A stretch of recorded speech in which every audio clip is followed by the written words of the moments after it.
what is the book mainly about, then connect it to the question, you understand? Like if I've told you, characterize Goma, okay? Characterize Goma. Who is Goma? And what is her role in the book? You understand? And the main place is Susa and what else?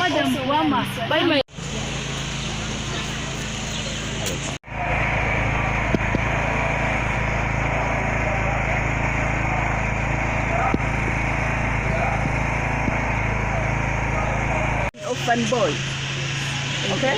Yes. You understand? Like there is a character there. Well, like basically, what is the story about?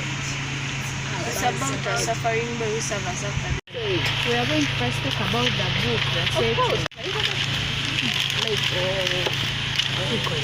What is the second?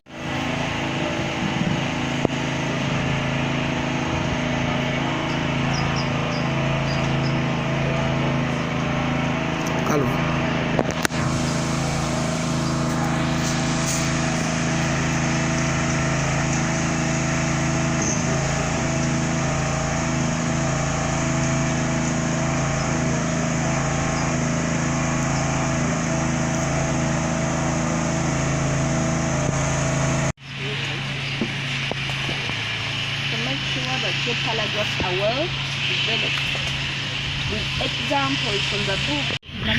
Yeah, like talk about those places where the main major activities are taking place.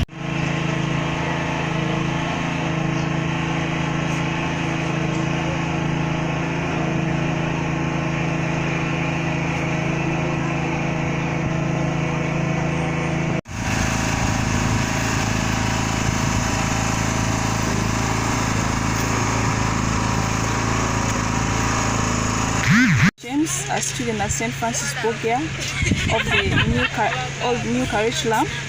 The curriculum is good in such a way that we are guided, because we have guided lessons in the evening where our teachers come and they guide us to do what we are supposed to do while answering questions during exams. They guide us also how to do practical things in school, so that when we go out we can be able to do something for ourselves. And I'm a student at St. Francis Ebya High. I'm currently in S.4, and we have enjoyed the new curriculum so far. We have guided lessons and we have co-curricular activities, and we have debates to boost our confidence.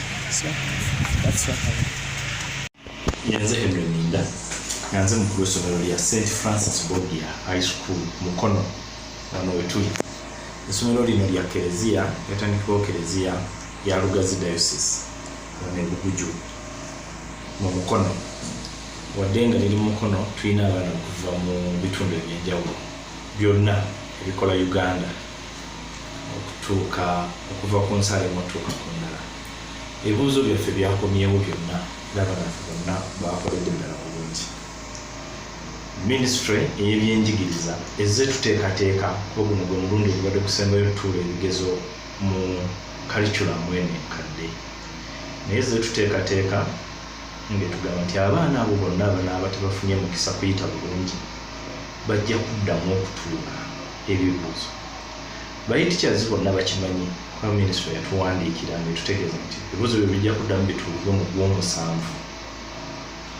Era mu centers ezinaba identified awo nno abazadde abalina abaana baffe nga tulaba nga tebaakoze bulungi, tunoonye amasomero ago agakwataganye ne ministry okuddamu okukolera mu ebibuuzo. Twaziyise sitting halls, era ne ministry yabadde ayogera nga agira ebibuuzo by'omulundi guno yakyogeddeko bulungi nti abaana bagenda kuddamu batuule mu sitting halls. Lwaki? Kubanga omwana tasobola kuddamu kusoma senior 4 olw'ensonga nti twakyusa ensoma. Abaana baffe badde bali mu kusoma kwa kibuuzo, question and answer. Omwana omubuuza ekibuuzo ono n'addamu nti first Muganda yali ani nti kintu. Olwaleero ekibuuzo kyawuka. Olw'ebibuuzo bye tulina babiyita scenario based mu Lungereza. ky'omwana omuwa sitoola mu sitoola eyo n'ajjamu n'omubuuzaamu ebibuuzo ebifaanagana ko nga ebisobola okuwa kyoyagala. Kati mu scenario based abaana bali tebasobola kuddamu kukola bibuuzo bino. Ensonga ki minisitule yatugambye nti abaana abo bonna bagenda kuddamu okutuula mu centers ezinaaba zibaweereddwa. Tusaba abazadde baleme kutuuza baana, babazzeeyo ku masomero basome, bajja kuligistering ate bakole ebibuuzo mu halls ezo gavumenti ze yatuteereddewo. Baleme kufiirwa mukisa gwagamba nti ffe twakomya. Bw'otunuulira kalikulamu eno gye tutambuliramu, saagala nnyo giyita mpya kubanga tuvudde nayo kati emyaka kuva mu 2020 abasomesa twatandika training bwa 2018 minisitule ng'etaddeyo emisomo egitraining abasomesa head teachers basomesa tutambula. So kalikulamu eno gye tutulimu essaawa zino tubadde nayo okumala emyaka egyo gyonna kati myaka 5. So mu myaka 5 tusuubira nti twetegese bulungi okulaba nga tutambula bulungi n'abaana. Minisitule ezeegaba ebitabo, gavumenti ezeegaba ebitabo okusinziira ku buli kibiina. Waliwo ebitabo ebize bituweebwa book fondoyoza ebadde challenging, naye tulina ba publishers bangi abapublishings ebitabo ebyo.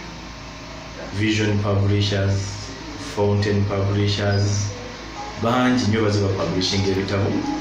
Era ebitabo tusuubira nti essaawa zino buli somero lirina kyeryetaaga ebitabo ebirimala okufuna. Ebyo gavumenti byetuwadde ate ne ba publishers abo ab'enjawulo bye bazze bakola ki batuwa. Tusuubira nti bano abaana nabo tutandise okubateekateeka okutuula ebigezo byabwe byakamalirizo mu senior 4 era tumanyi nti bagenda tutuula bulungi. Kubira omulanga abakulu b'amasomero okulaba nti tukwataganyiza wamu mu mbeera eno eya kalikulamu eno empya, okulaba nti tutambulira wamu ate abaana b'eggwanga basobole okugunjulwa obulungi.